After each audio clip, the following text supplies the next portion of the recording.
and we'll get you in at Flynn's. And tell them Flinny sent you. The number to call is 724-981-7900. That's 724-981-7900.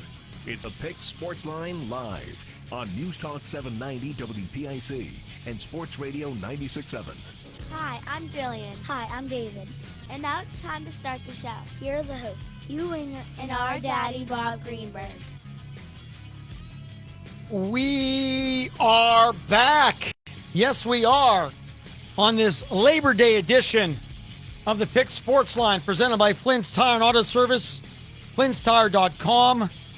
We are broadcasting live tonight, live till 7 o'clock on 790 WPIC, Sports Radio 96.7, the iHeart app, Sports Radio 96.7 Facebook, and also you can follow us at Twitter, at Ringer Hugh, at Bob Greenberg. We are back, and 2 hours of sports talk. It's Steeler Week. The Steelers' first game of the year is coming up this Sunday, hour number 1. We're going to talk all Steelers and our traditional prediction, game by game. What will the Steelers' record be this year? You and I will go game by game and give us our official prediction. Hour 2, we have Jerry DePaula, Trib Live Media at 6:05. All things Pitt Panthers. Pitt coming off a opening day win against Kent State. Have a much more difficult challenge this Saturday versus Cincinnati, and we'll have it on Sports Radio 96.7. 6:30, Tom Reisenweber, This Week of District 10. 6:40, high school football review. And 6:50, Pigskin Pick'em. Week number 2, we'll give you the results. We have to break a tie between 13 of our fans who predicted 7-2 records this week.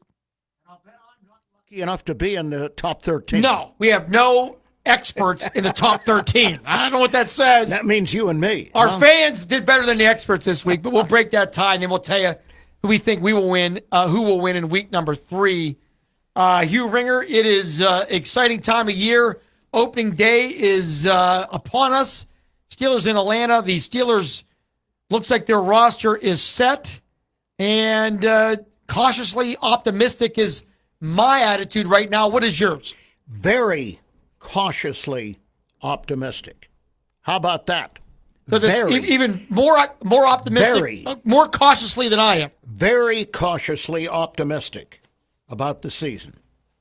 So if you're very cautiously optimistic, is that close to I am pessimistic? Probably closer to pessimistic than you are. Not pessimistic, but closer to concern, shall we say? Oh my! Because I'm going to have to see some things take place better than I think maybe they're going to take place. So I'm just saying that on the outset, and we'll see in my prediction at the end of the hour. You are the most optimistic Steeler fan I am. Maybe in the world. I am.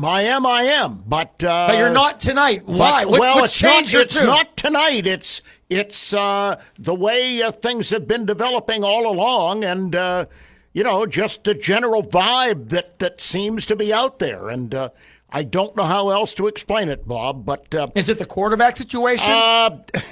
I have never, in all my years of following the Steelers, had a whole new quarterback room to worry about all of a sudden in a given year. So yeah, that's part of it. There's a lot there. Injuries on the offensive line? Well, the injuries on the offensive line are concerning, but I think they'll take care of themselves as we move along. I certainly hope so. I think the biggest concern is clearly going to be the wide receiver room, and I've been saying that all along. And, as we sit here on this Labor Day, Bob, and I think all of our listeners know what I'm going to say next, the Steelers may have given it the good NFL try to get an Ayuk or somebody in there.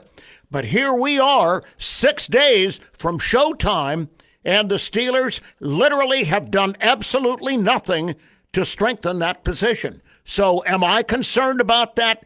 You betcha, because there's too much talent in our division alone and in the American Conference to maybe get by with this receiving core. But I think we'll find out as we go along. I hope I'm wrong. Well, I would say the wide receiving core was my number one concern. until I see Broderick Jones maybe hasn't solidified anything on the offensive line, and Isaac Seumalo is now out for a month, who is their best lineman, is now out for a month. So I'm number one concerned about this offensive line. Well, and Broderick Jones has kind of been injured off and on the entire preseason, shuttling from right tackle to left tackle. He is a natural left tackle. I think that's where the Steelers need to put him and leave him there. But if he's hurt, then, Dan Moore Jr. is going to have to hold forth. Then you have Troy Fautanu, your number one draft choice. How many years has it been, Bob? I can't remember the last time that our number one draft choice came in, and he's a little bit banged up. He's had a knee problem the last few weeks. Now, my understanding is he's going to start, but if he is unable to start at the end of the week, then they're going to have to slide Broderick Jones over to right tackle with a bad arm and not preferring to play on that side of the line of scrimmage and go with Dan Moore Jr. And on top of the fact that you have a rookie, albeit a very good, solid rookie from all accounts, Zach Frazier at center, there are just more problems with, as you say, their best vet lineman, Seumalo, is out for 4 weeks, out for almost a month. So who's starting at left guard? Well, the left guard is going to be Spencer Anderson. And Spencer Anderson is the second-year player who is a do-everything O-lineman. He can play tackle, he can play guard, he can play center. And he said in an interview today in Pittsburgh, he said of the three positions, he said, I'm kind of surprised because I played tackle most of my time in college until the coach said, we're going to move you to guard. And he said, okay, let's try it. He said, I like playing guard now because I'm right in the middle of the action. He said, the action happens quickly and you don't have to think about it. And he said, I have really grown to love playing guard more than any place else. So he will fill the breach for Isaac Seumalo until he's ready to come back. And, of course, if somebody else goes down, jack of all trades and master of several, arguably one of the Steelers' perhaps two or maybe three best rookies of them all this year, their fourth-round draft choice, Marcus McCormick, is going to fill in at center if he's needed and at right guard. So it's an interesting problem that the Steelers have going into the very first game at arguably the most important position on the offense, the offensive line. Yeah, and, I look at the wide receiver position, and nothing has changed. And what I mean by that is this is who the Steelers went with: Jefferson, Austin, Pickens, Wilson, Scotty Miller, whoever else. But you named the five. But there's nobody else. So there's no changes there. What concerns me is that the offensive line, even take away the injuries, is still in flux. Well, we know the talent's there, Bob, as long as they get their help. But it doesn't seem like they've decided on what to do with Broderick Jones. They've decided. When Broderick Jones is healthy, Broderick Jones is your left tackle. I'm going to tell you that right now. I'm convinced of that. Fautano's going to be your guard. Zach Frazier is going to be rock solid at center. James Daniels, perhaps in his last year at right guard. And hopefully Troy Fautanu, your number one pick, is going to hold forth at right tackle. But if necessary, he could move inside to guard because he's built more like a guard than a tackle. They can get that solidified if the health comes around. A lot of ifs there, you. Well, that's what concerns me. Every year you have this in key positions, and at least they have three number one draft choices, pedigree guys, and a near Pro Bowler in Seumalo that they're dealing with this group. You don't have a bad center like you had last year. You don't have a James Dotson that you had to try to get away with at one of the guards 2 years ago. We'd like to forget those days, wouldn't we? Well, my concern tonight is this, that Russell Wilson is the starting quarterback. He's 35 years old. He is not as athletic as he used to be. He needs a very good blocking offensive line to protect him. He needs time to throw the ball. The running backs need opportunities to run the ball. And if this line, as you just said, a lot of ifs and ands and ors, it doesn't solidify early on, it could be a really long month or two for the Steelers. Well, we'll see how fast the offensive line melds together. I mean, the talent is there, Bob. There's no question about that. It's too bad that the Steelers are getting hit with this right out of the gate. And, you mentioned about Russell Wilson. I think Russell Wilson might be, to a degree, the least of our concerns right now. And, we may as well mention one other thing, since we're being rather negative, and get that out of the way. You mentioned about the running game, and we know the Steelers want to run it and run it and run it, and they're going to do that with their new offensive coordinator. But guess what? How healthy is your 1A back, Jaylen Warren? He practiced for the first time today, and they didn't have him running anything full speed. Of course, that's smart with the hamstring problem to not test him too early, too soon in the week that is the start of the regular season. But they need Warren and Najee Harris pounding up the middle and eating up clock if the Steelers are going to win with the style of offense that they're going to play under the new coordinator. The Steelers posted about 4 hours ago the 2024 team captains. Yes. Cam Hayward, defense. Miles Killebrew, special teams. TJ Watt would be defense. Russell Wilson on offense. Yes. And I guess my first reaction is, what is your reaction to that, the captains? No-brainers. I don't know how else they could have gone in any other direction. Obviously, is this the 12th or 13th straight year Cam Hayward is held forth as an elected captain or an appointed captain? I think it is. I mean, how are you going to get by? Get by, but how can you justify not having T.J. Watt as one of your defensive captains? I think that fits beautifully. And in my opinion, on the offense, with all the changes that have been made, how can you pick anybody else but Russell Wilson? And Bob, people can say what they want about his age, etc., which I don't think is going to be as big of an issue as maybe you feel it's going to be.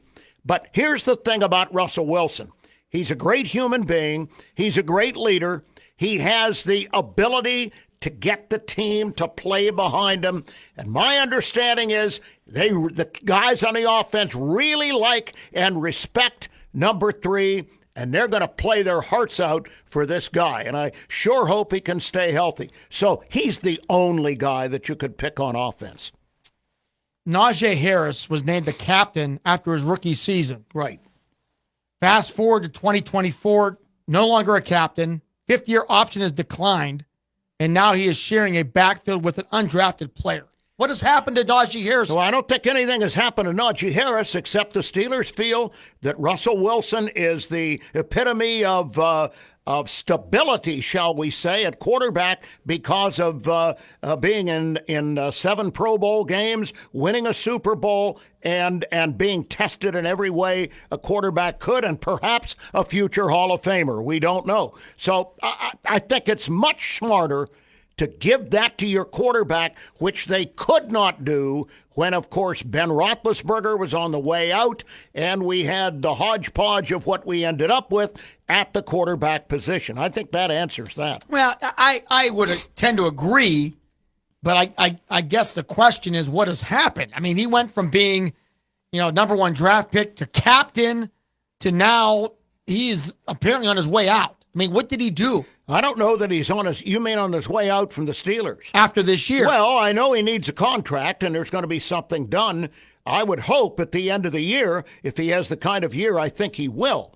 But I don't think Najee Harris has had any problem, has been a bad boy, so to speak, in the Steeler organization. I just think that your offensive captain almost has to be your quarterback, and if you're going to name a co-captain, it has to be the anchor of that offensive line. And with all the young kids they have coming in now at the offensive line positions, I don't think they have one there that really works out, because Sayamalu hasn't been here long enough, and James Daniels hasn't either. So I think it makes perfect sense what they did. 724-981-7900, Labor Day edition of the Pick Sports Line. We are glad you've tuned in as we're talking Steelers in hour number 1. more about the Steelers. They open up this Sunday, 1 o'clock in Atlanta. From your perspective, what is the strength of this team? What is the biggest question mark of this team? The Steelers or Atlanta? Steelers. Steelers.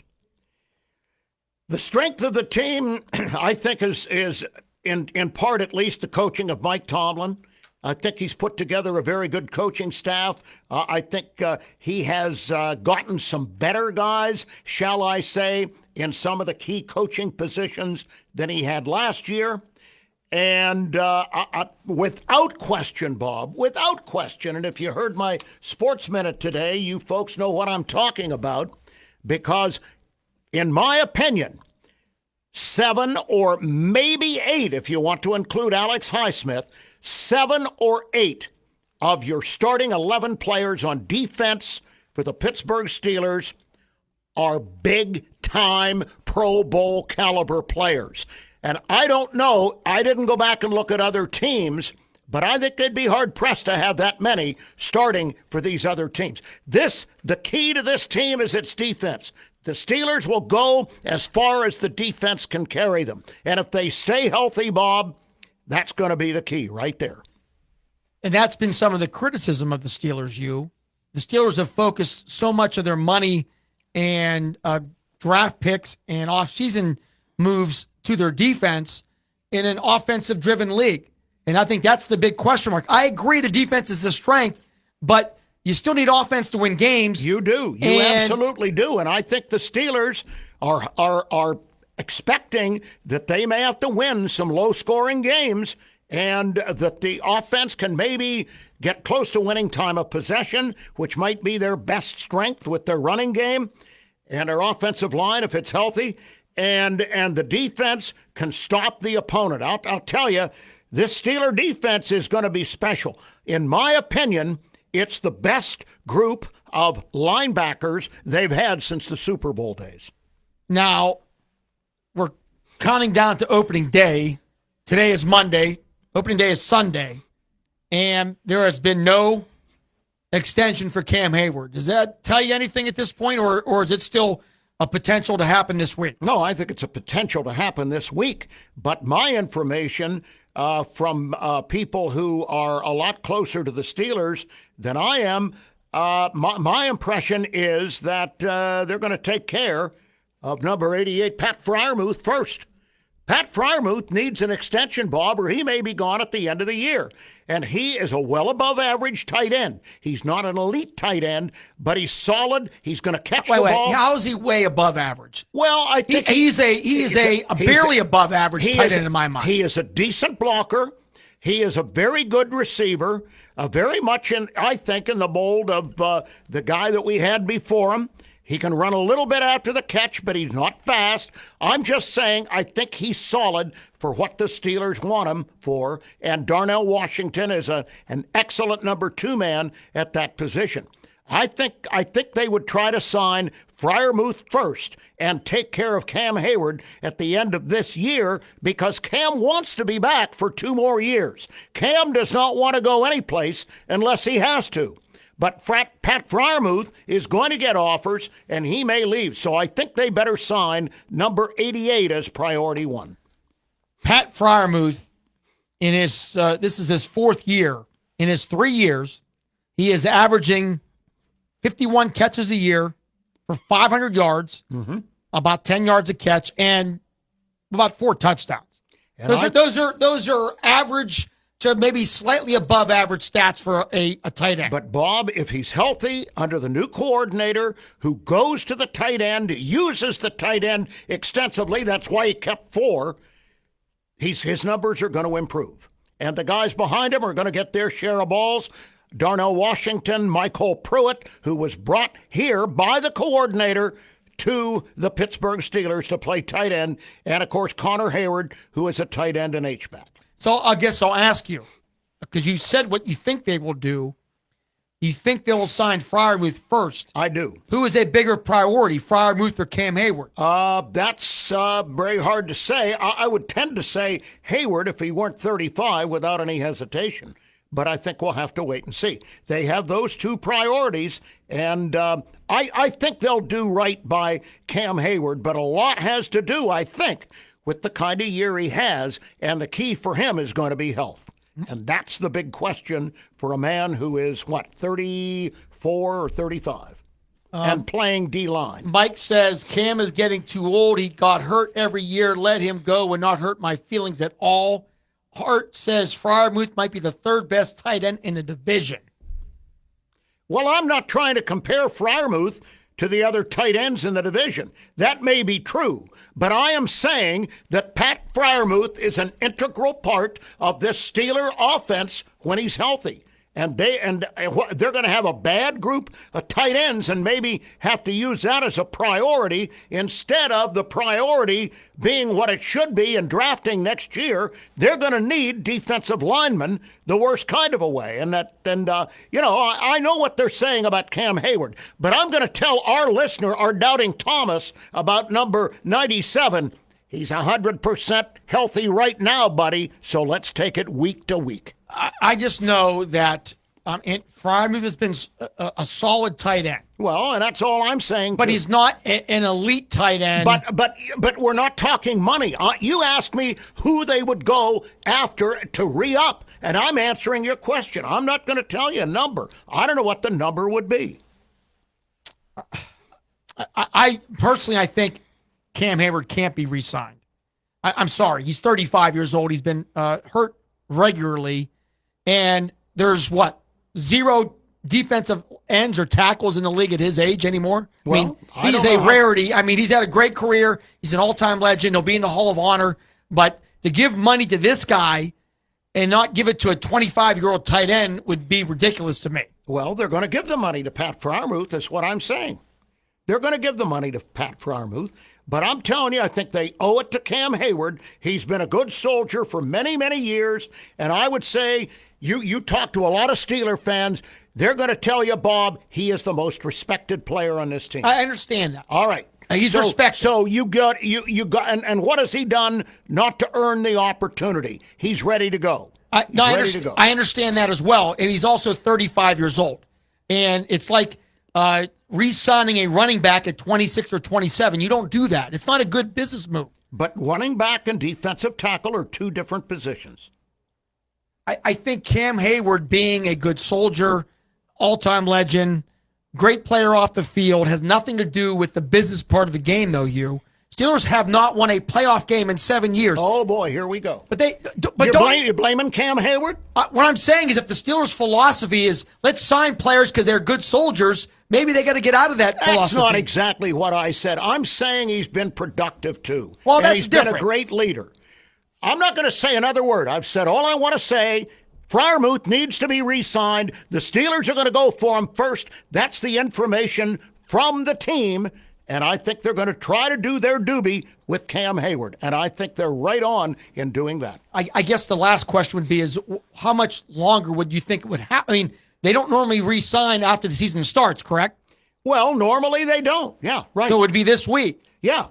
Well, I think the Ayuk thing is one of the reasons that they didn't. That obviously protracted everything. That was a all-time bamboozle in my mind. Well, it was, but they tried. I don't know that they tried hard enough, but they tried. Well, it appeared, and there was never any clear stories, that the 49ers threw out an incredible what they wanted in return and figured if somebody would be a sucker for that, a couple first-round draft picks or something crazy like that, then they would have gotten rid of them. But I think ultimately it came down to they offered him $30 million, Steelers offered him $28 million, and it was pretty much a wash. And then they tried to tell the Steelers they wanted a veteran player thrown in too, and that's where the Steelers didn't bite. Yeah, and I'm glad they didn't at this point because I don't know who you would have given up. We talked about that. You're going to give up George Pickens. They wanted a wide receiver. We heard they wanted Alex Highsmith. I don't know who they'd get from us if they wanted another receiver because the Steelers, no way in hell would they have given up George Pickens because then they make they're taking one step back to get maybe 3 steps forward. That didn't work at all. I mean, the whole thing was a disaster. And so what are the Steelers left with? they're left with a lot of uncertainties other than George Pickens. And I hope George Pickens doesn't have a lot of sleepless nights being double and perhaps triple teamed. And the Steelers are going to have to find out ways to overcome that. We've talked about that. That's a major concern for me, and not just the physical part of the game, but how will he handle that mentally when he's being double teamed, not getting the targets, and he's an emotional guy. Nothing wrong with that. I like the passion out of George Pickens, but hopefully that passion can be restrained to a point where he can become a successful part of this football team this year. He's going to have to be ready to take the bad with the good because he's going to see it. Teams are going to be all over him. And that's why the Steelers need to run the damn ball and gain yardage there, eat up clock, and win games ugly if you have to. And I don't care how you win them, just win them. Rob Jaleski, I agree, Rob. He says, I think Pickens implodes if he doesn't get his catches. Without a solid 2, Pickens will see a lot of double coverage and rolled coverages. So we just talked about that's going to be a concern. No question. Sure, it's a concern, but the Steelers are going to have to deal with it. And they're going to have somebody somehow who's going to step up. And it might be the tight ends. It might be a wide receiver. I don't know. Van Jefferson is definitely the number 2 guy. I'm not saying he's a strong number 2 receiver. But the guy we haven't seen yet at all, Bob, is Roman Wilson, the 3rd-round pick out of national champion Michigan Wolverines. And he was an awfully good one in college, and a lot of people who know pro football have liked what they saw of him before he had the ankle injury. He hopefully will be back in a couple of weeks and playing, and we need to get a good look at him. And I do know that one of the sage beat writers for the Pittsburgh Steelers, for the Post-Gazette really, said today when asked, who is your candidate to make the biggest step forward on offense? And Jerry Dulac did not hesitate. He said Calvin Austin. Now, he's small, but he's very quick. He may know something, seen something, heard something that the rest of us haven't. So I don't know if that's a little bit of optimism to throw into this stop here for a break or not, but I thought people might be interested in hearing that. We like optimism. Calvin Austin. We'll keep that in mind. We take a break, come back, and we will do our Monday Labor Day tradition. We're going to go down game by game and get Hughes and I prediction, win or lose, to get a complete prediction on the season record. We'll do that when we come back. This is the Pick Sports Line presented by Flint's Tire, right here on 790 WPIC, Sports Radio 96.7. Hi, this is Joe Flynn with Flynn's Tire. We know how valuable your time is, so we've made it fast, easy, and affordable to buy tires. There's 3 easy ways to purchase tires from Flynn. First, just drive in, because Flynn's will get you in right now. No appointment necessary. The second option, give us a call, and we'll help you select and reserve the perfect tire for you. The third option, save time and buy online at flynnstire.com. It's that easy. Just drive in, and Flynn's will get you in right now. And tell them Finney sent you. In 1973, Lock, Stock, and Barrel opened their doors and served their first of over 3 million giant submarine sandwiches. And they still serve 42 whole subs on 15-inch buns. Lock, Stock, and Barrel also has burgers, specialty sandwiches, wraps, gyros, salads, wings, and even breakfast. Lock, Stock, and Barrel is also a full-service deli. Party rings, meat and cheese trays, and cold veggie trays are all available. Open Tuesday through Saturday. Closed Sundays and Mondays. Stay refreshed and hydrated with Herman's Water, your go-to bottled water choice in the Valley since 1908. Herman's premium spring water is sourced from nature's purest springs, delivering a crisp taste that quenches your thirst. Say goodbye to dehydration and hello to hydration. Visit hermanswater.com to order your supply today that can deliver to your home or office for free. Ask about our new customer offer of 1 month free rental and 2 free bottles. Herman's Water, when taste matters. I'm hungry. Well, I know just the place to go. They got what I like? Oh, yeah. When? Wait, what about drinks? Well, it's a bar and grill, so yeah, you're covered. Win-win? Speaking of win, they've got gaming too, so you can win. Come sit down for a great meal, a great drink, a great time, or all 3. Vay's Pub and Grill has just what you want. So come by for good eats, cold drinks, and the latest ways to win. Vay's Pub and Grill, East State Street, Hermitage. Fellow Americans, former CIA officer Jason Hansen here to invite you to a special financial briefing this Thursday. As a former CIA officer, I've used my expertise to protect myself, my country, and my family from threats for decades. Now I'm recommending all Americans take action to guard their personal and financial security from threats to the U.S. dollar. That's what Thursday's exclusive Financial Security Summit will focus on. You'll get top strategies for safeguarding your wealth no matter what challenges may come our way. During this summit, you'll discover how to create a bulletproof financial plan that can potentially withstand the death of the dollar and possibly even thrive in the face of an economic collapse. Call my friends at Advantage Gold today at 800-741-GOLD to register at no cost whatsoever. In today's uncertain times, it's critical to have a solid plan in place to protect your finances. Call 800-741-GOLD now to register for this 100% free event. Again, 800-741-GOLD. Paid for by Advantage Gold. Performance may vary. Past performance is not indicative of future results. Always consult your financial and tax professional.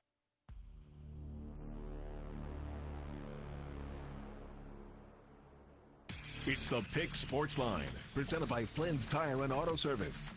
Need tires right now? Drive through the new speed lane at Flynn's Tire and Hermitage to get your new tires installed fast. Just drive in, and we'll get you in at Flynn's. And tell them Flinny sent you. And we are back. Pick Sports Line, Bob and you, 724-981-7900 if you want to give us a call. Also on our Sports Radio 97 Facebook page. A lot of great comments going on there. We encourage that as well. As per tradition, we've done this show for 30-plus years. Always the Labor Day edition. We're live, and we go game by game and give you our prediction on what the Steelers' regular season record will be. So we'll go one game at a time. I'm keeping track right here, and then we'll give our final total when we're done with the 17-game schedule. Here we go. This Sunday, Steelers at Atlanta. Hugh? Well, this is a game of concern. There's no doubt about it.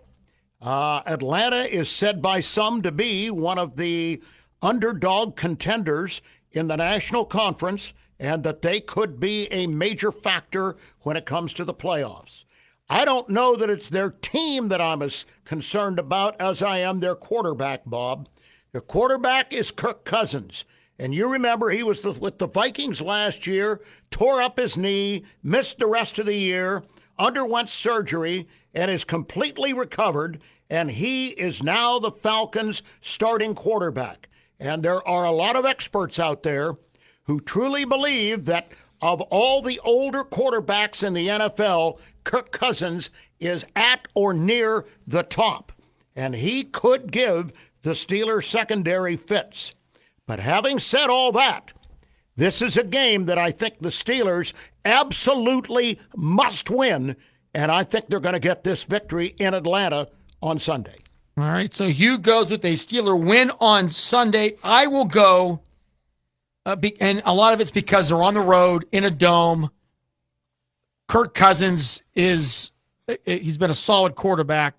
And Atlanta, as you said, by many, are being predicted as a NFC playoff team.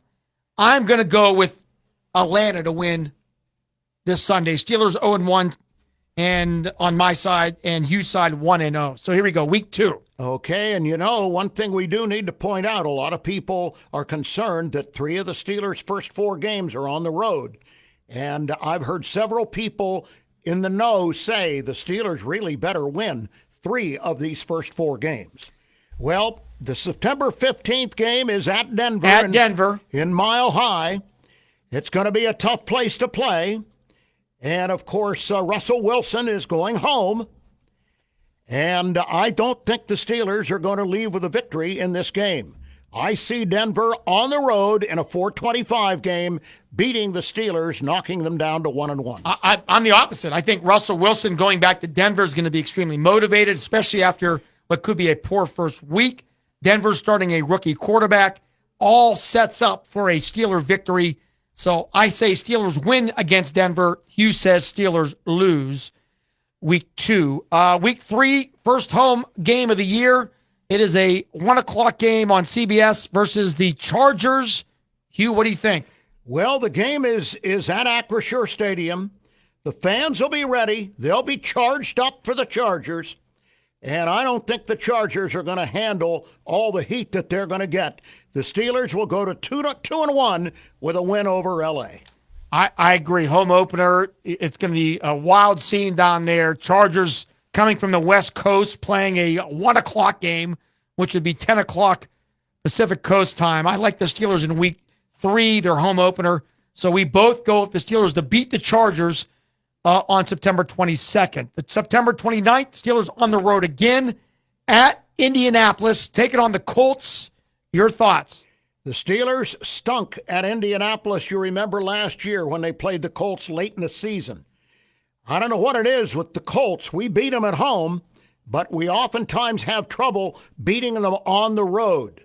I mentioned earlier, a lot of the pundits say the Steelers need to be 3-1 in the first 4.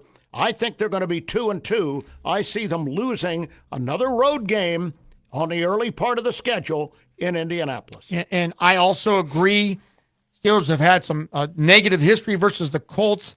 Anthony Richardson's an outstanding quarterback with a great promising future for the Colts. I like the Colts to win a close game here.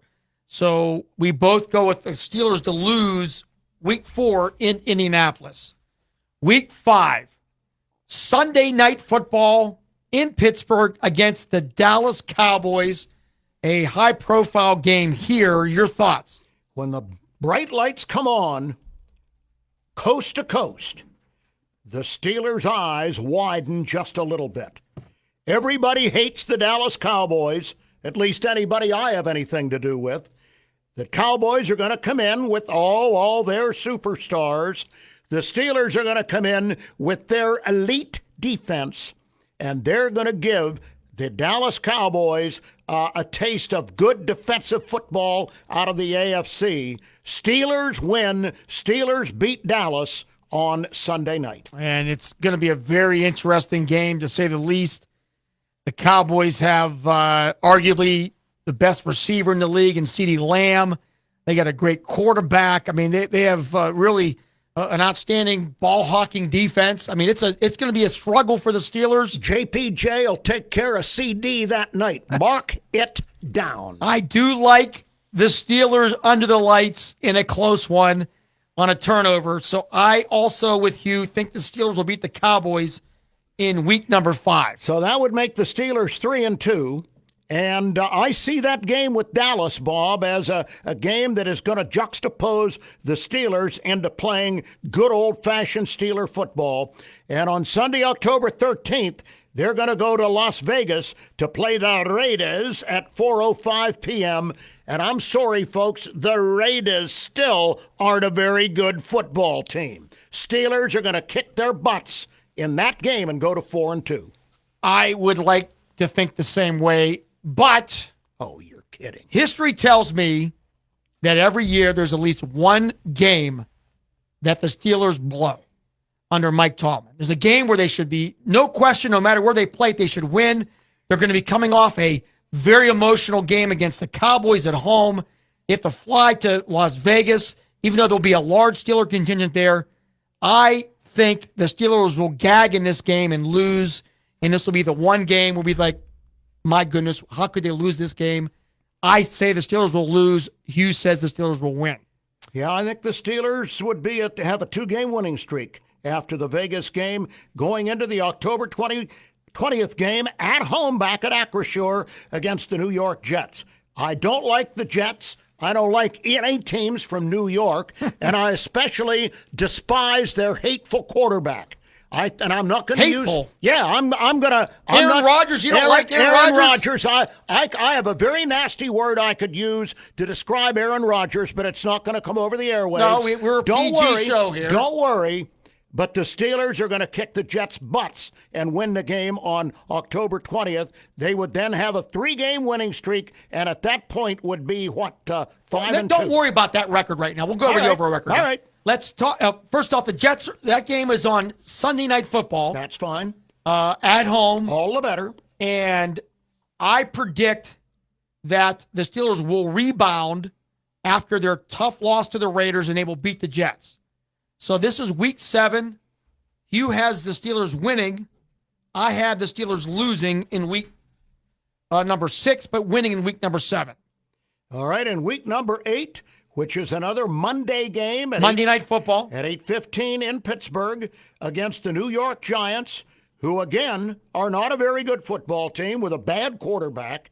I think they have the worst offensive line that I know of, so I'm not going to say any more. The Steelers will win that game, and it looks like they are hot going into the bye week on my list because they would be in pretty good shape with a 4-game winning streak. Okay, I also predict there's no way the Steelers lose to the Giants on Monday Night Football. That's historically almost a lock under Mike Tomlin for the Steelers to win, and it's before their bye week. So I will say they will win. Hugh says they will win. So after 8 weeks, Hugh has the Steelers at 6-2.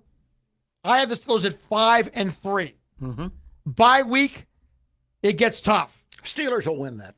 Bye week, they will win that They'll bye win week. the bye week. They'll I feel good about get that. A couple guys healthy. All right, let's take a break, and we will come back and finish up the schedule. And week 10 isn't so bad. Then week 11 on is brutal. We'll see what we think on what the Steelers' record will be. Stay tuned. The Pick Sports Line, presented by Flynn's Tire, right here on 790 WPIC, Sports Radio 96.7.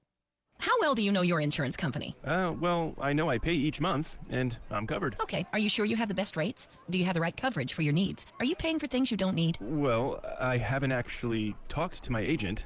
I just assumed... Talk to a real person. Talk to someone local and see the difference. Mailer Insurance is local. Mailer Insurance lives where you do, and will give you the coverage you need and nothing you don't at a fair price. And they are always here to talk. Mailer Insurance in Sharpsville or at mailerinsurance.com, a Reinhardt's Agency Incorporated affiliate.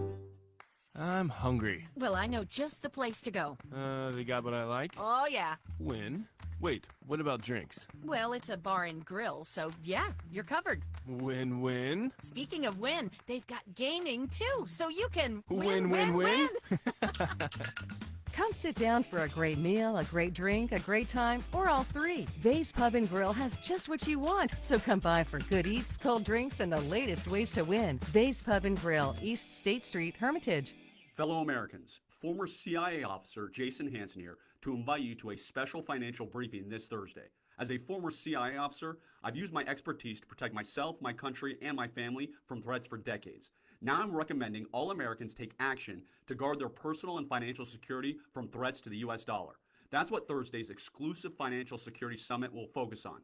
You'll get top strategies for safeguarding your wealth no matter what challenges may come our way. During this summit, you'll discover how to create a bulletproof financial plan that can potentially withstand the death of the dollar and possibly even thrive in the face of an economic collapse. Call my friends at Advantage Gold today at 800-741-GOLD to register at no cost whatsoever. In today's uncertain times, it's critical to have a solid plan in place to protect your finances. Call 800-741-GOLD now to register for this 100% free event. Again, 800-741-GOLD. Paid for by Advantage Gold. Performance may vary. Past performance is not indicative of future results. Always consult your financial and tax professional.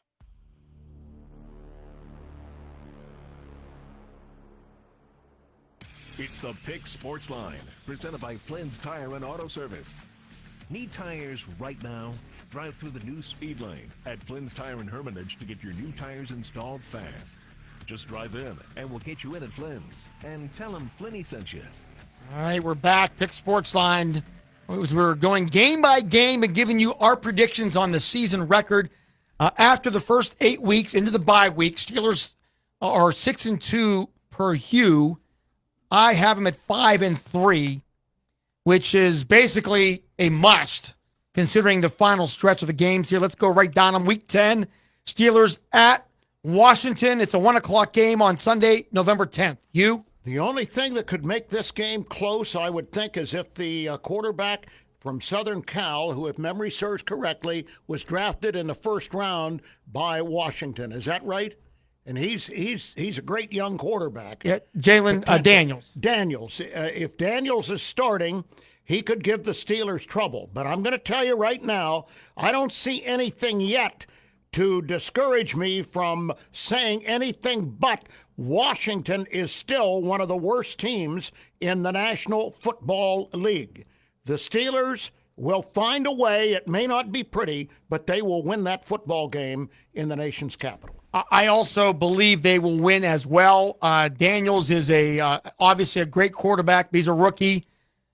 Steelers have had a lot of success over the years versus rookie quarterbacks, even though it's week 10. Steelers know it's a must-win because of the brutal closing stretch.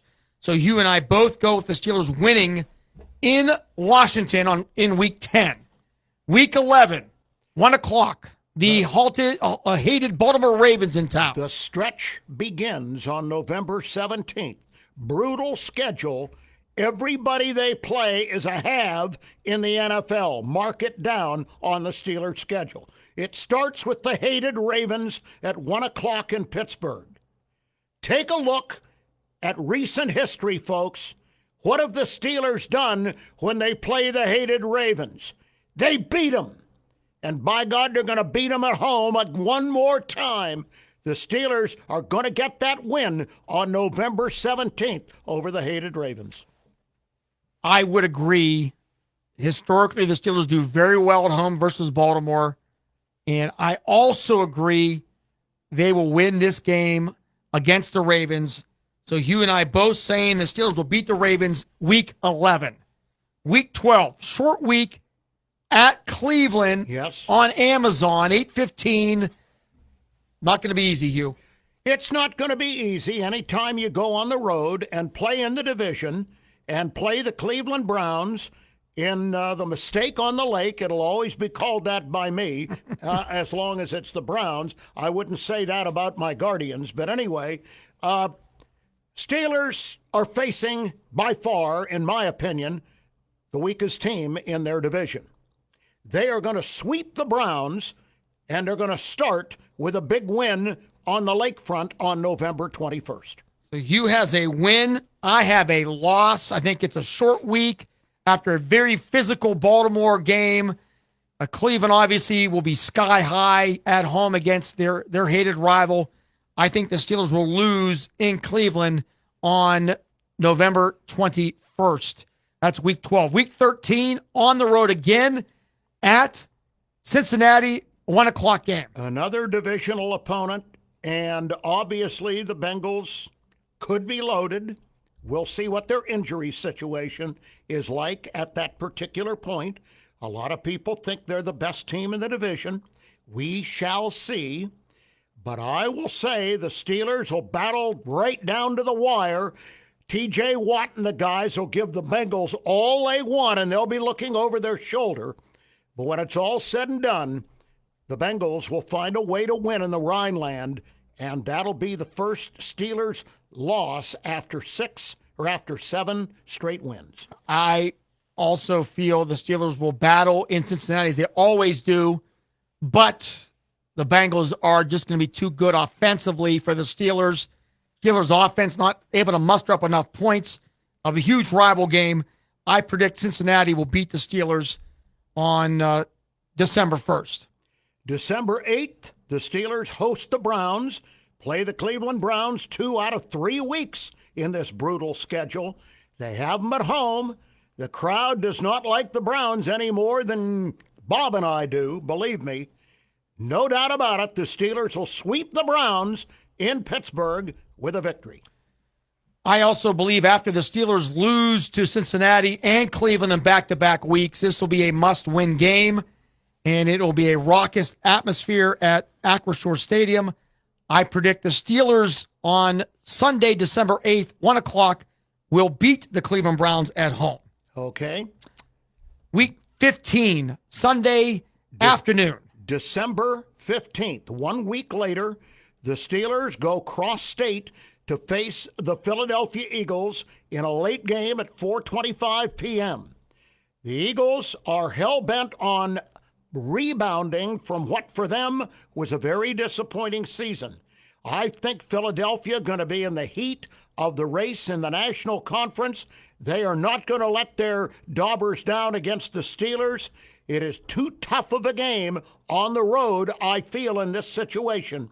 And the Steelers will come a cropper in Philadelphia and lose that game.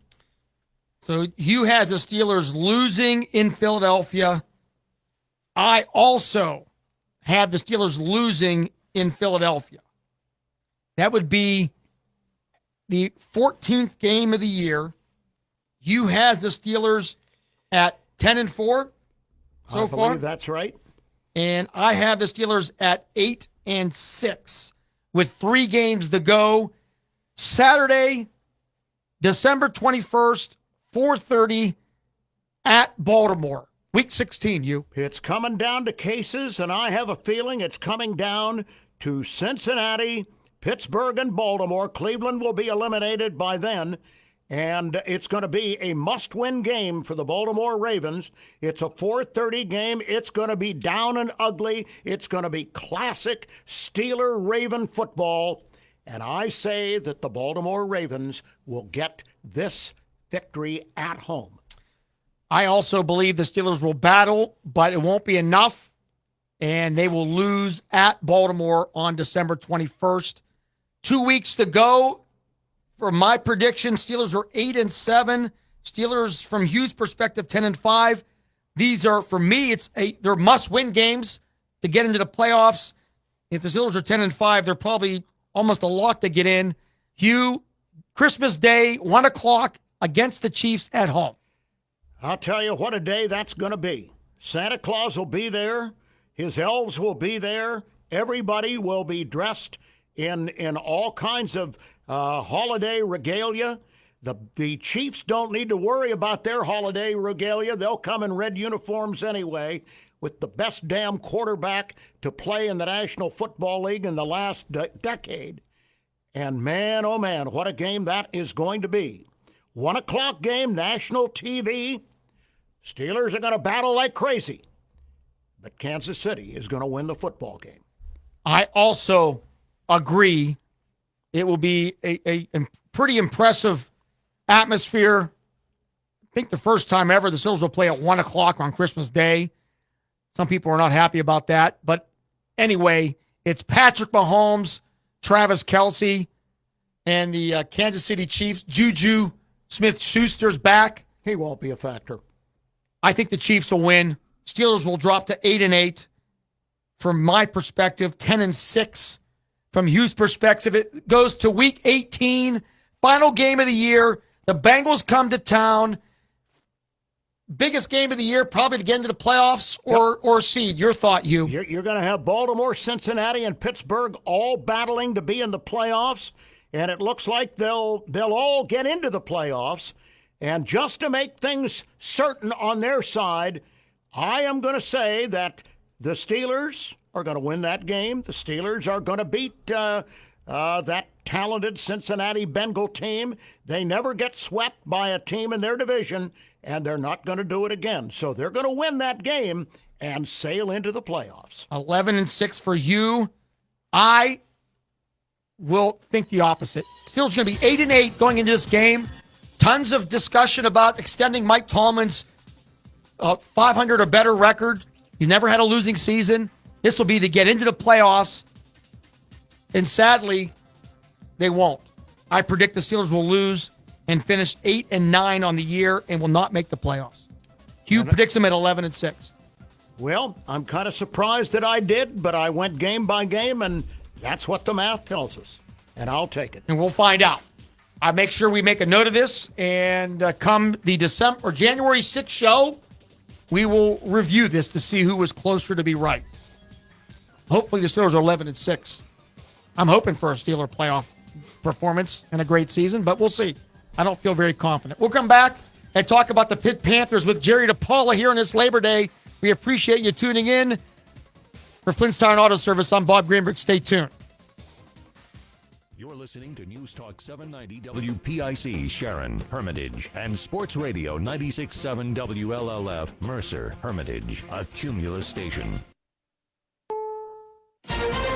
This is the CBS World News Roundup Late Edition, sponsored by Progressive Insurance. I'm Stacey Lynn. On this Labor Day, President Biden and Vice President Harris are campaigning together for the first time since he dropped out of the race. The president getting a warm welcome in Pittsburgh. Thank you, Joe. Thank you, Joe. Thank you, Joe. Thank you, Joe. Thank you, Joe. CBS's Skylar Henry says they're addressing union workers. Says the Biden-Harris administration is the most pro-labor in history and claims the Trump administration was anti-worker and anti-union. Union members are an important base of support in this year's election. Former President Trump heads back out on the trail later this week. There's a massive hotel worker strike across the country. Those are workers who walked out in San Francisco. They're walking picket lines, demanding the easing of workloads and higher pay. Workers' wages aren't keeping up with the room rates and with all the profits that the hotel companies are making. Clearly, we're fighting for equality of pay. The strikes targeting Marriott, Hilton, and Hyatt hotels are set to last up to 3 days. Jim Crisula, CBS News. 4 people were shot dead on a subway train outside Chicago. Deputy Police Chief Christian. We have somebody in custody. A weapon was recovered. There's no immediate threat, and this appears to be an isolated incident. An emotional final goodbye from a mom to her son. Finally, you're free. I will love you and I will miss you every single day for the rest of my life. 23-year-old Hirsch Goldberg Poland was one of the 6 hostages found dead in an underground tunnel in Gaza. The discovery sparking protests in Israel. Several thousand gathered outside Netanyahu's home in Jerusalem chanting, "Deal now." They were carrying coffins draped in the Israeli flag. Thousands more marched in Tel Aviv. If somebody needs to do it, it's us, the people. We don't have any choice. We have to do what the government is not able to do. Prime Minister Netanyahu's asking for forgiveness for not saving the hostages. A long holiday weekend must come to an end. This woman's at the airport in Atlanta. Had a great day. Went out yesterday, came back today, no problems, everything on time. And in a Labor Day hot dog eating contest rematch, Joey Chestnut with the win against Takuro Kobayashi. The showdown aired live on Netflix with Chestnut downing a record-breaking 83 hot dogs and buns in 10 minutes. That shattered his previous record of 76. This is CBS News. Sponsored by Progressive Insurance. We offer auto, home, and commercial auto insurance, plus a variety of business insurance options. Visit progressive.com today. It's summer in Britain, and the crimes are just getting started. I found another body. Stream the best of British crime drama only on BritBox. Don't miss new seasons of acclaimed series like Blue Lights, which Time Out calls Belfast's answer to The Wire. Back up, over! And The Responder, starring Martin Freeman in his international Emmy award-winning role. I can feel it. I'm going to crack. Stream the best of British crime drama on BritBox. You know, this is why I want to be a detective. Watch with a free trial today. Your gas light's on. We need to fill up. Gas around here is too expensive. Don't drive all over searching for the lowest prices. Just download the free Upside app and get cash back for every gallon of gas you buy. I've already made around $200. You can make that kind of cash back just for buying gas? I'm stopping now to download Upside and fill up my tank. Download the free Upside app to earn real cash back every time you buy gas. Cash out anytime to your bank account, PayPal, or e-gift card. Download the free Upside app now and use promo code RADIO for an extra 25 cents per gallon cash back on your first fill up. That's promo code RADIO. Adele is taking a break. You know how the time flies. Adele broke the news to fans at a performance in Munich over the weekend. And after 10 more scheduled shows at her residency in Las Vegas, I will not see you for an incredibly long time, and I will hold you dear in my heart. her final show at Caesars Palace is set for November 23rd. Fans are speculating on social media she'll take the time to marry her fiancé, sports agent Rich Paul, or that perhaps the couple will have a child. Deborah Rodriguez, CBS News. Remember during the Olympics a few weeks ago, they had to postpone some of the water sports because the water quality in the Seine River wasn't up to par. Same thing's going on now during the Paralympic Games. Triathlon competitions that were supposed to take yesterday were canceled. Heavy rain made the bacteria levels unsafe. Stacey Lynn, CBS News.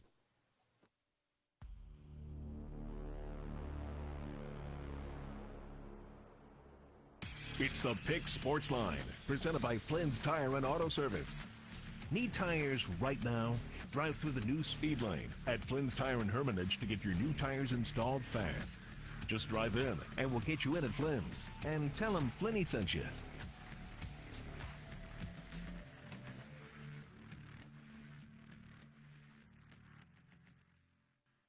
And we are back. Pick Sportsline, Bob and Hugh, hour number 2. And joining us now is Jerry DePaula, Trib Live Media. And Jerry, the Pitt Panthers coming off their first game of the season and a big win. Somewhat exciting to say the least, but what's your evaluation of what you saw? Well, Eli Holstein really played well, and not so much it was the numbers. I mean, not so much the numbers. He completed 30 or 40 passes, which is 75%, which is outstanding. You know, if he can keep up that pace, even at 70% would be outstanding. 336 yards, 3 touchdowns, I believe, and he was very calm in the pocket. He's very calm in lining everybody up because they don't huddle.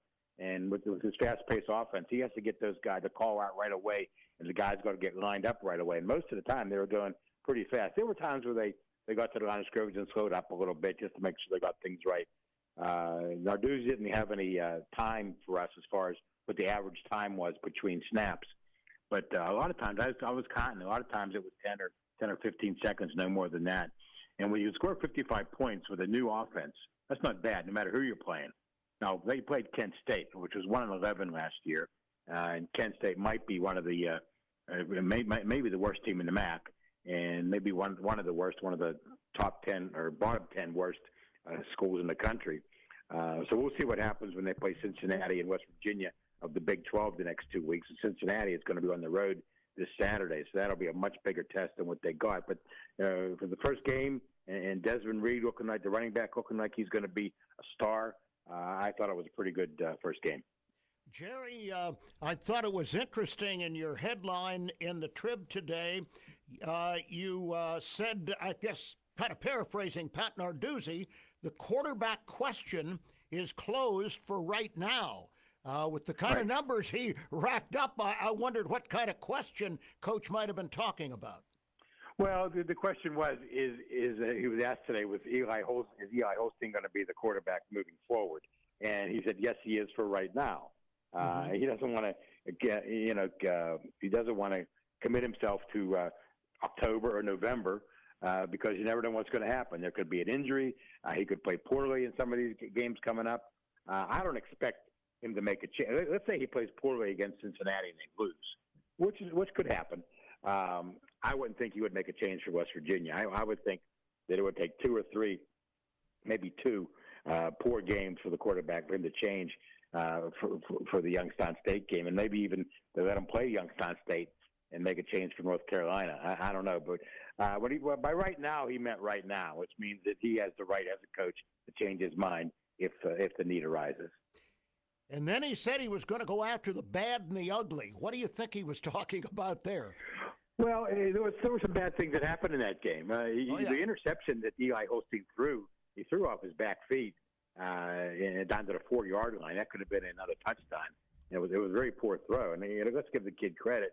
He only had 10 incompletions, or 10 passes that weren't completed for the entire game, which means only 9 hit the ground. And that's not too bad. Mm-hmm. And then, of course, the fumbled punt by Konate Mumfield, that was a quick touchdown for Kent State, and that was bad. The Kent State quarterback threw for 2 touchdowns, and I don't think he liked that, especially when they came out at the outset of the third quarter, Kent State did, and they marched right down the field and scored and cut the lead to 7. It was a 7-point game midway through the third quarter. Desmond Reed went 46 yards right after that to restore the 14-point advantage, but Narduzzi or any coach doesn't like to see their defense give up a quick score like that coming out of halftime, and it wasn't a good look. And the defense is young; it's going to make mistakes, but they say they can clean up these mistakes, and they're going to have to because, of course, they played a team that is not going to probably Youngstown State's the only team on the schedule worse than Kent State, so it's going to be a test now for the rest of the season. Jerry, who had a more impressive debut, Eli Holstein or Desmond Reed? I'd say I kind of think Reed. I mean, he was unbelievable actually. That punt return that he took in the first quarter, he bounced off a guy. I mean, first of all, the ball bounced once, and he caught it, after one bounce, which is something that only the great ones can do. And then the guy was right there to tackle him just as he caught the ball. And he held onto the ball, and bounced off the tackle and went 76 yards for a touchdown using his speed. And then his 46-yard, like I said, 46-yard touchdown run in the third quarter. He just, they blocked it very well, and the hole opened up for him. But he was untouched going through the first or second line of defense and into the secondary.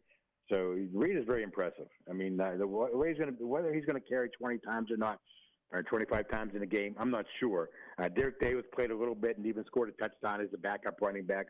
I think the depth at running back took a hit, when Rodney Hammond was declared ineligible for this season, and no reason was given for his ineligibility. It's something we're just going to have to speculate on, I guess. But the depth took a hit. And the other running back on the team, Jules Goff, a freshman, had his arm in a sling during the game, and he did not play at all. And that's a guy that could have helped them this year. Maybe he will later on. I don't know what the extent of the injury is. And they still have Daniel Carter as a backup running back, but he's kind of a mediocre talent. So they got to keep Reed healthy. That's the key to the season. Keep Reed healthy, even more than Holstein, because I think Nate Yarnell, if need be, could come in and play if Holstein had an injury. But Reed is going to be a hard guy to replace, and you can see why by the way he ran the football on Saturday. You mentioned Rodney Hammond, and that has been the mystery of the weekend. I know a lot of speculation. I don't get why Pat Narduzzi won't reveal, because the speculation in some cases might make it worse from what he actually occurred. But being ineligible for a season is unusual, don't you think? Yeah, it is. I don't know what it is. I was surprised that it was for the entire season. Of course, it's nothing criminal. I heard some people say it's nothing academic, but who knows about that? I just think Narduzzi is trying to protect the kid's privacy. Whatever it is, maybe it's a little bit embarrassing, for people to know about it. And I guess there's no reason for Narduzzi to reveal it. You're right, though. People do speculate, and that's not good. But they know what it is, and whatever. And he was at the game, actually. He was on the sideline. He was on the sideline encouraging his teammates. So I give the kid credit for that. So it couldn't have been that terrible. But who knows what it was? I don't want to speculate because I don't know what it was. And it's just a shame because here's his senior year, and he's been a good soldier for the last 3 years. He was very important for that 2021 ACC championship team. Sort of been like kind of the closer to come in the fourth quarter to move the chains there with the running game. And he had that big game in Sun Bowl 2 years ago where he was MVP and they went over UCLA. So he's a talent, but I got to tell you, I think Desmond Reed is a bigger talent, and they'll miss Heeman for the fact that they're not going to have the depth. But I think Reed has a chance to be an All-ACC running back this year. Jerry, can you look ahead this early in the week on Labor Day to Cincinnati? They go to Cincinnati to play the Bearcats, and they've been a thorn in the Panthers' side a couple of times, haven't they? More than a couple. I think they're 1-5 against Cincinnati, at least in the last 6 games.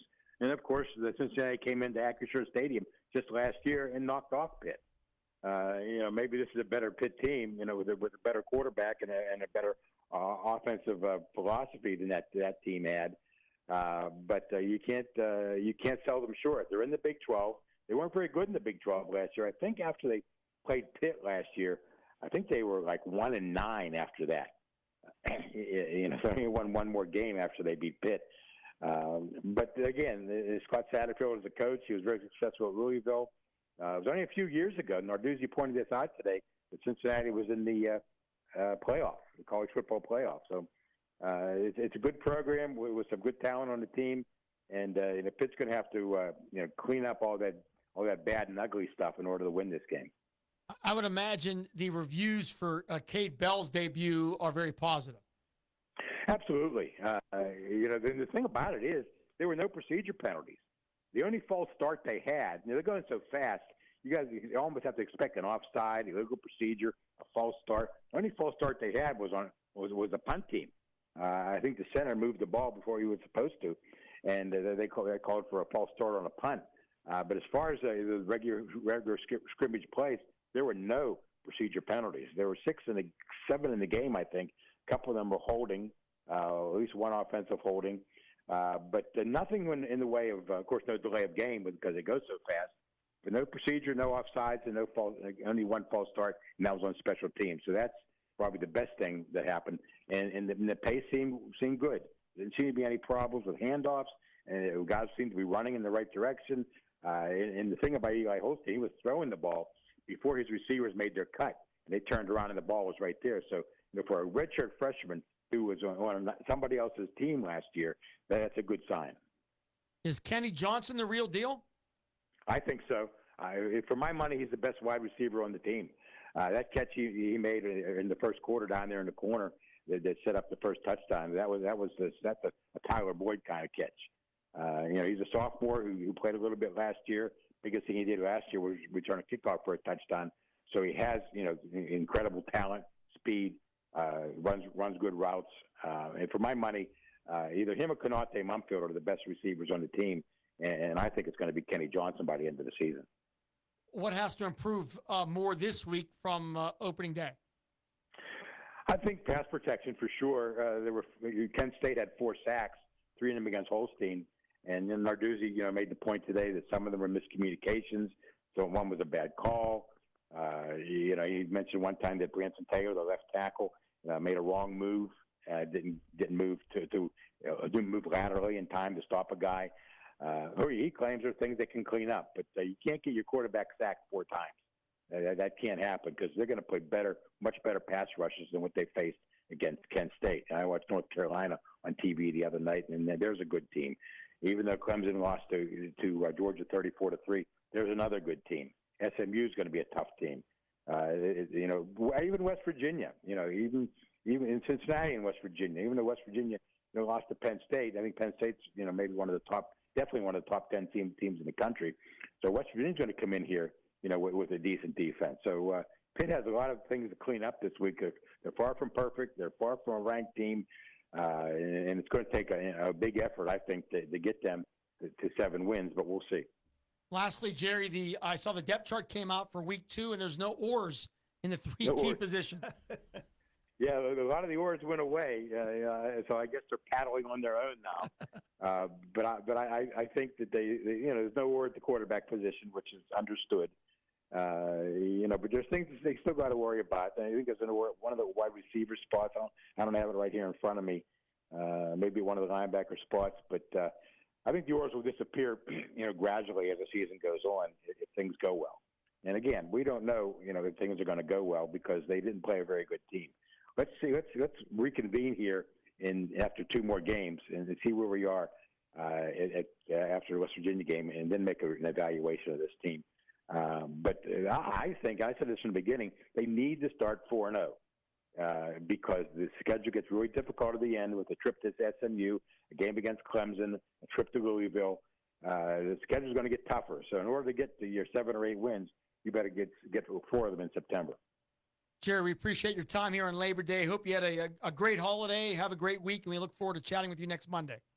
Thank you, Bob, and you. I appreciate it. Have a good night. See you, Jerry. All right, Jerry DePaula of Trib Live Media. And we appreciate Jerry joining us here on Labor Day Monday. Great insight on Pitt. And it's bizarre to me, Hugh, in 2024, in an era where there's NILs and guy from University of Miami's his 9th year in college football, and Pitt announces Thursday that Rodney Hammond, their running back number 1 starter, been around for a bunch of years, is simply ineligible and not eligible to play the entire year. Jerry says doesn't think it's academically, but he's able to practice and be on the sidelines. So it leads us to just speculate. What did he do wrong? Why is this kid not able to play? Well, and they won't say nothing. It makes no sense to me. I wouldn't even speculate because I can't imagine what it could be. Did he in fact say that? I must have missed that is he practicing with the team? Practicing with the team on the sidelines. I heard him say he was on the sidelines. I assume in street clothes, or is he dressed? No, he's not dressed. Well, I didn't think so. But he's practicing with the team. What could it be? And he's out for the year. It's not an injury. They're saying it's not academics. So then you start going down the path. Okay, Is it gambling? Did he do something illegal? Maybe not on the team, but maybe did he gamble illegally? Well, I mean, that's one thing that could get you suspended for a year. I don't think very many schools would be would decide to put somebody out on the field if they were gambling. Well, if you got caught. I'm saying is sometimes the speculation is worse than the actual infraction. Well, that's right. And I don't know that we could even speculate on it, Bob. I mean, Narduzzi is not going to say anything. He's not going to say anything. And I don't know that the university is. But it's a strange situation. But, obviously something wrong took place because this guy was a key member of the team. And he was probably going to be one of their top two backs. Well, he was their starter. He returning starter. Well, yes. but this kid that the D coordinator brought or the O coordinator brought in with him from down south is clearly going to be a starter. That kid is very good. Well, it would have been a two-headed monster. It would have been a two-headed sword. Yeah, no doubt about it. It's very strange, and I guess we may not find out. Hank's saying that Hammond did have his jersey on, but he's not eligible to play. So he had his jersey on, but he didn't have his pads on. He wasn't able to play. Right. So it's just bizarre to me when they say he's ineligible for the season, but it's not academics. Yeah. So what does that mean? I don't know. I can't answer that. Sign of the times, I guess. I don't know. But Now, did you also notice that? And it's still, it's just bizarre to me. NCAA added, for the first time, 2-minute warning. Okay. End of the half, end of the game. Yeah. But the NCAA didn't call it the 2-minute warning. It's called a 2-minute timeout. And multiple reports are that the networks are being told to call it the 2-minute timeout. Well, so they can get extra spots in, right? I don't know why they need extra commercials. The games are already long as it is, don't you think? Well, don't you think they're long enough? So. I don't know why. I hadn't even thought about that, but now that you mention it, I heard it twice on games this weekend. Chris Vanini on Twitter said, when the NCAA announced the 2-minute timeout, he asked coordinator of officials Steve Shaw why they didn't use warning. Shaw said, because it's not a warning like it originally was created for in the NFL. Chris said, okay, but everyone's going to call it the 2-minute warning like they have in the NFL. Mm-hmm. Just bizarre to me. Yeah. Well, but, I mean, it doesn't make any sense. And ultimately, the bigger question is, why do they need to extend the game by 4 minutes? Yeah. The game's already long. Well, I know this is a different story entirely, Bob, but we're talking about the 2-minute timeout or the 2-minute warning. Okay, and we don't understand that. But as a radio guy, can you explain to me the difference between now what is it is it the radio network or the audio network? I've already brought that up. They're all saying audio now. Did you notice that? I have no clue. You're talking about I didn't networks. Yeah, you're listening to the Pirate Audio Network. The only thing, the Steeler Audio Network. Because the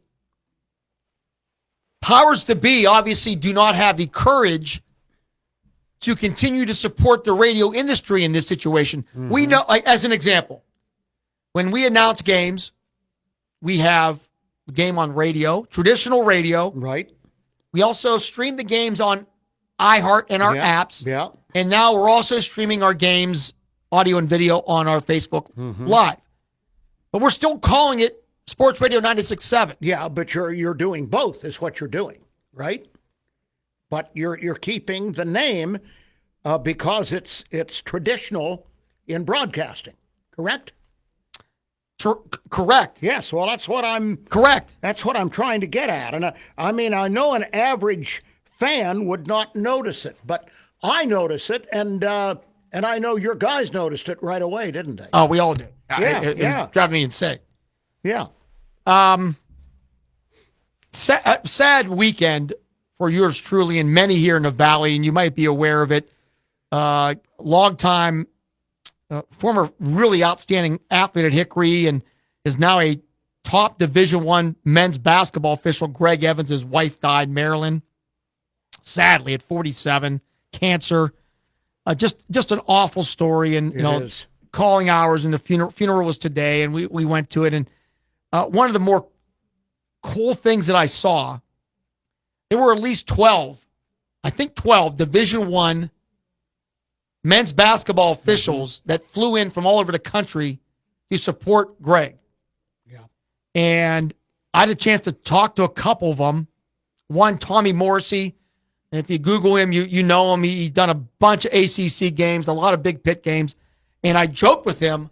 I recognized him immediately because I screamed at him many times watching pit games on television. Did you tell him that? I did. And he said, I screamed at him on television. He goes, "You must be watching a pit game." I said, "Absolutely. How'd you guess?" But fantastic group of guys. Some amazing stories and sad story to say the least. But to see this group of guys come in from all over the country. Tommy actually was on vacation with his wife and left mid-vacation to come support Greg. Well, it's real loyalty. There's a lot of loyalty in that business. It really is. They get paid, but do they get paid well enough to take the grief that sometimes they have to take? And I think that creates more solidarity within that group, don't you think? Oh, and because Tommy asked what I did, and I told him, and I said, "Well, I have to go. I have a talk show here in a couple hours. I got to go." Mm-hmm. So we started talking, and I said, "You sound like you have a great job." I said, "Well, you have a great job, Tommy." He's like, I don't have a great job. I said, "What are you talking about? You're a big-time college basketball official." Because, Bob, there's so much scrutiny, so much pressure, angry fans, angry coaches, every game. Yeah. Not every call's perfect.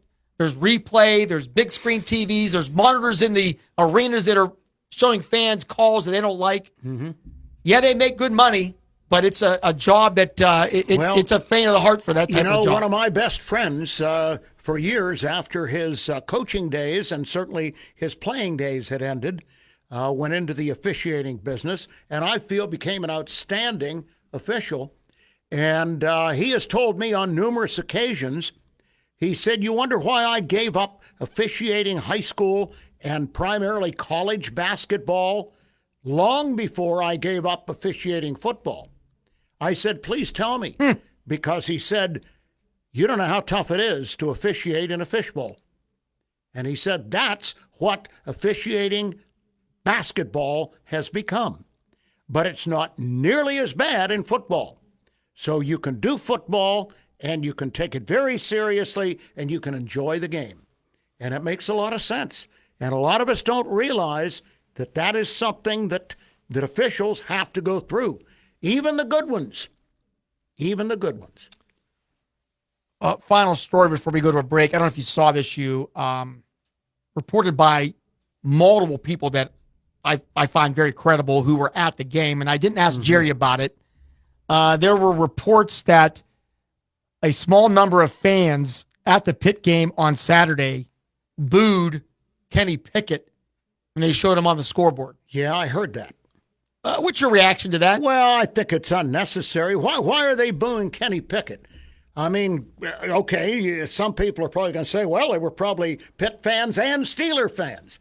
And, yeah, the Steeler fans, a lot of them have a bad taste in their mouth about Kenny Pickett, and I think justifiably so for a couple of reasons, but not as in his career at Pitt. I think he did everything that you'd expect him to do. It was spectacular. The only thing, he did stay out of the bowl game, but a lot of players do that. He did opt out of the bowl game. Correct. Yeah, but I mean, that goes on all the time, and to a degree, I think there's justification. You have to start thinking of your I don't physical know. welfare. My guess is it was because there were some idiot Pitt fans there that were also Steeler fans. Yeah. And that's probably what happened. Kenny Pickett's an all-time legend for Pitt. Yeah. Didn't work out for the Steelers. Yeah. I'm embarrassed for those group of fans for booing Kenny Pickett. Well, it's a good thing probably that the Steelers play in Philadelphia this year instead of the other way around, because I have a feeling if Kenny would happen to be introduced, he would probably get a crescendo or two. Oh, boy. Yeah, I didn't even think about that. And, yeah, it would be interesting to say the least. We're going to take a break, come back, and continue. It's time for Tom Reisenweber, This Week in District 10. Coming up next, this is the Pick Sports Line presented by Flynn's Tire here on Labor Day on 790 WPIC Sports Radio 96.7. Hi, this is Joe Flynn with Flynn's Tire. We know how valuable your time is, so we've made it fast, easy, and affordable to buy tires. There's 3 easy ways to purchase tires from Flynn. First, just drive in, because Flynn's will get you in right now. No appointment necessary. The second option, give us a call, and we'll help you select and reserve the perfect tire for you. The third option, save time and buy online at flynnstire.com. It's that easy. Just drive in, and Flynn's will get you in right now. Tell 'em Finney sent you. Did you know that Mancino's Driving School can give you your driver's test? That's right. Mancino's Driving School provides an approved Pennsylvania Department of Education certified driving course as well as behind-the-wheel training. Mancino's Driving School offers one-on-one, on-the-road driving lessons 7 days a week with day and evening hours. They use only certified driving instructors that have undergone extensive background investigation. For details or more information on adult training, go online to mancinosdrivingschool.com. I'm hungry. Well, I know just the place to go. They got what I like? Oh, yeah. Win? Wait, what about drinks? Well, it's a bar and grill, so yeah, you're covered. Win-win? Speaking of win, they've got gaming too, so you can win. Come sit down for a great meal, a great drink, a great time, or all three. Vay's Pub and Grill has just what you want. So come by for good eats, cold drinks, and the latest ways to win. Vay's Pub and Grill, East State Street, Hermitage.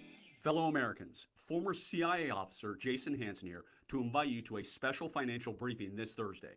As a former CIA officer, I've used my expertise to protect myself, my country, and my family from threats for decades. Now I'm recommending all Americans take action to guard their personal and financial security from threats to the U.S. dollar. That's what Thursday's exclusive Financial Security Summit will focus on. You'll get top strategies for safeguarding your wealth no matter what challenges may come our way. During this summit, you'll discover how to create a bulletproof financial plan that can potentially withstand the death of the dollar and possibly even thrive in the face of an economic collapse. Call my friends at Advantage Gold today at 800-741-GOLD to register at no cost whatsoever. In today's uncertain times, it's critical to have a solid plan in place to protect your finances. Call 800-741-GOLD now to register for this 100% free event. Again, 800-741-GOLD. Paid for by Advantage Gold. Performance may vary. Past performance is not indicative of future results. Always consult your financial and tax professional. Now it's time for This Week in District 10. This Week in District 10 is brought to you by Flynn's Tires and Auto Service. Here's Bob Greenberg and the Erie Times' Tom Reisenweber. It's that time of the week, This Week in District 10. And joining us is Tom Reisenweber of the Erie Times, GoErie.com here on this Labor Day Monday. And Tom, week number 2, very interesting to say the least. Had some weather issues down here in the south. And we had one of the bigger upsets in recent memory up in the north. Just a couple of your thoughts. Yeah, what a great game between Farrell and Fort LaBeouf. I think it showed two things in that game. I think Farrell has got some work to do on the line a little bit. I kind of watched 5 or 6 streams at once on Friday night, but out of the corner of my eye, it seemed like the LaBeouf defense was getting through a lot throughout that game. It's kind of they gave him some big plays too. Farrell still has the speed to break a big play if you overplay them. So I think it was kind of a good lesson for Farrell going forward. What they had to work on a little bit, especially the last drive. Fort LaBeouf went for 2 and went up 29-28 with 2.5 minutes to go. Farrell was able to drive to the LaBeouf 31, but it was not easy to even get to that point because the LaBeouf defensive line was in the backfield almost every play chasing Aaron Pegues. So I think it was a good lesson for them. It was a good confidence boost for LaBeouf, certainly going into maybe their biggest game of the year. This week they play at Corey, which could be the region championship in that region. So that was a big win for LaBeouf, first time ever against Farrell, and I think a good lesson for the Steelers as well. Big win for Cathedral Prep going down to Sharon. I know that was a tough one after the week 1. Prep did not look good, and it was amazing that they didn't have their starting quarterback, they didn't have their starting running back, linebacker, didn't have a receiver, starting receiver. Then their quarterback, their second quarterback gets hurt in the first 3 plays of the game, so they had to go to a receiver at quarterback. And I asked a Prep historian who has no idea the last time Prep has won a game without completing a pass. and it might be decades since that's happened because they had a receiver and they go 0 for 1 with a pick. So it was just a nice gutty win for Prep. I think Sharon can also take some things from that game that they were up 7-6 at halftime. So they certainly were playing pretty good defense. Obviously, second half, it kind of got away from them a little bit, but a nice win for Prep. But what I'm curious to see is this week, Conneaut with a statement win against the Iroquois, kind of roll through that win. They're 2-0. Hickory, obviously 2-0. Great game coming up on Thursday. This is where the Conneaut players spent all summer kind of stewing about no one giving them a chance. So they have a chance to prove themselves on Thursday, whether it's a win or a close game. This is their chance now to see what happens. And some other big games as well. Yeah, Titusville, really a statement win after losing Corey last week. They hammered Girard 40-0. So it'll be interesting to see where they go from here. They're another one of those teams that was told all summer they have no chance against the Mercer County teams, and now they got to play Grove City, which they can win that game. So that'll be a great game as well. We've done this for a long time. I know you have as well, Tom, but the gutsy performance by Sharpsville quarterback Eamon Cadman after his father passed away on Thursday, 24 hours later, he plays and starts a quarterback for Sharpsville against Greenville, something I will never forget. It's just incredible. You think about, he hadn't played football in 2 years.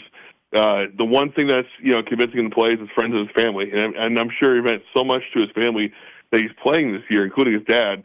And to lose him one day before a game, it sort of reminds me of Lakeview last year when they lost their teammates right before a game and they played it.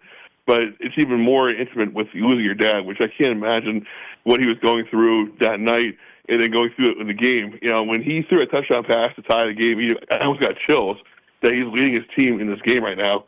And obviously, it's a tough loss for them. But overall, what a gutsy performance from him. It's one of those things, like you said, you'll never, ever forget. It also reminds me, too, of when, almost 10 years now, almost, I think, the Sharon football team lost 2 players in a car accident and came up and played in a playoff game anyway against Girard in a snowstorm and almost won that game. So it's just amazing the resiliency of these kids these days and what they can do.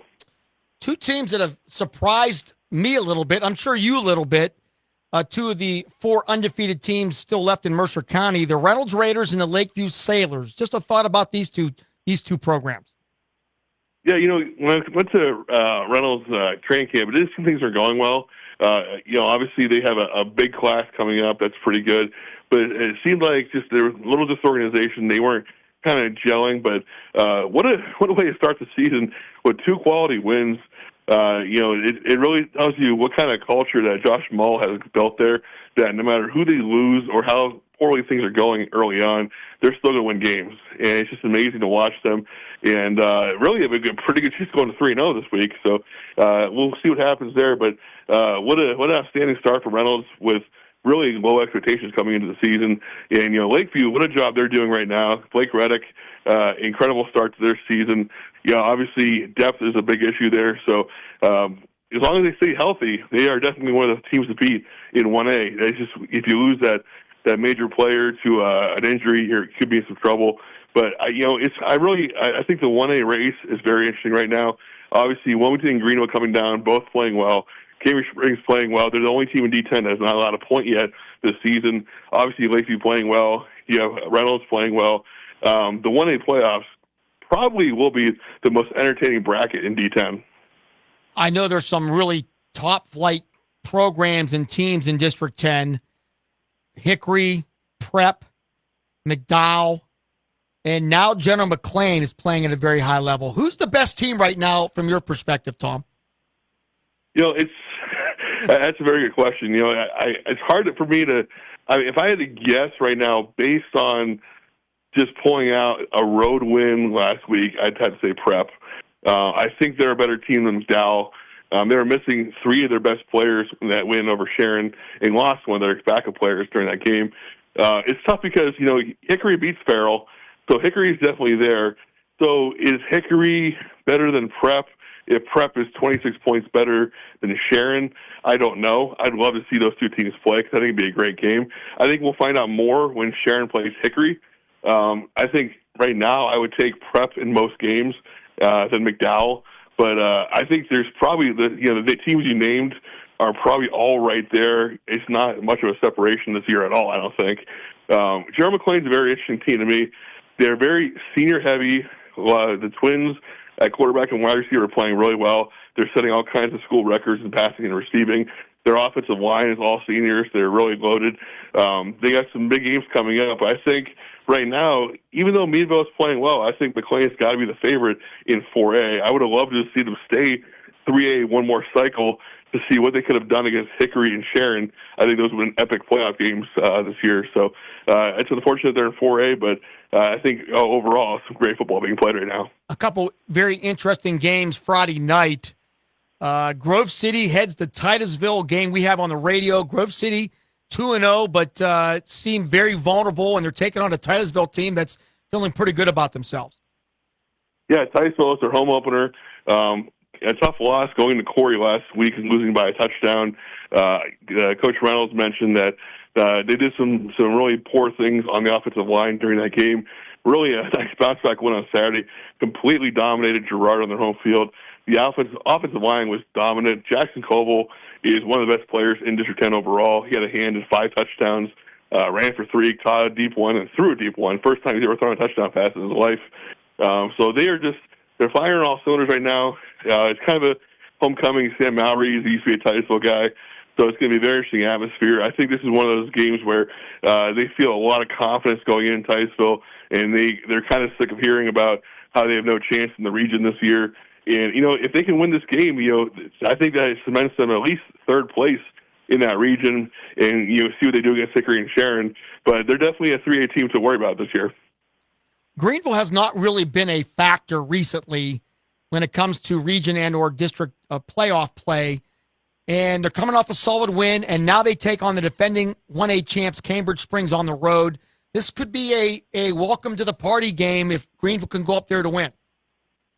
Yeah, it's going to be very interesting. I think this is one of those games that's going to decide the Region 2 title. Obviously, Lakeview is also involved in that. But two very good teams playing well. Cambridge Springs, like I said earlier, has not allowed a point this year, just kind of grinding out some big wins through their run game. Greenville, obviously a very good team, very senior heavy. I had a coach ask me, what do you think makes Greenville and Wilmington so good this year in comparison to other teams? I think it's because they're so Mercer County tested. Playing in that super region the last 2 years, these kids have been through it all. So there's no team that's going to intimidate them after playing Farrell and Sharon and Hickory the last 2 years. So it's going to be interesting an atmosphere.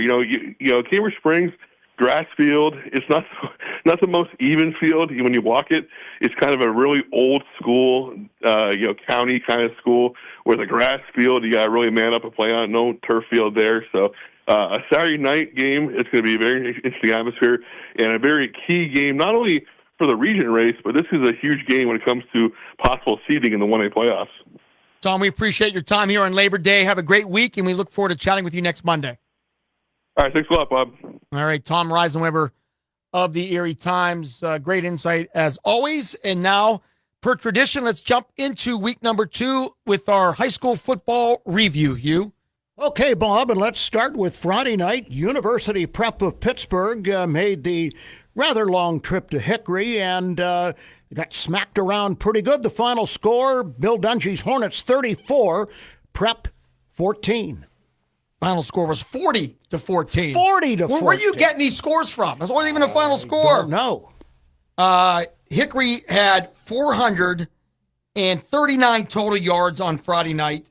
They were led by Xander Telez, 157 yards passing and a touchdown. He also rushed for 2 touchdowns. Kelvin Morrison, 142 yards rushing. The sophomore sensation, 2 touchdowns, a career high. Jamal Calhoun, the speedster, 89 yards and a touchdown. Hickory skill players had a big night.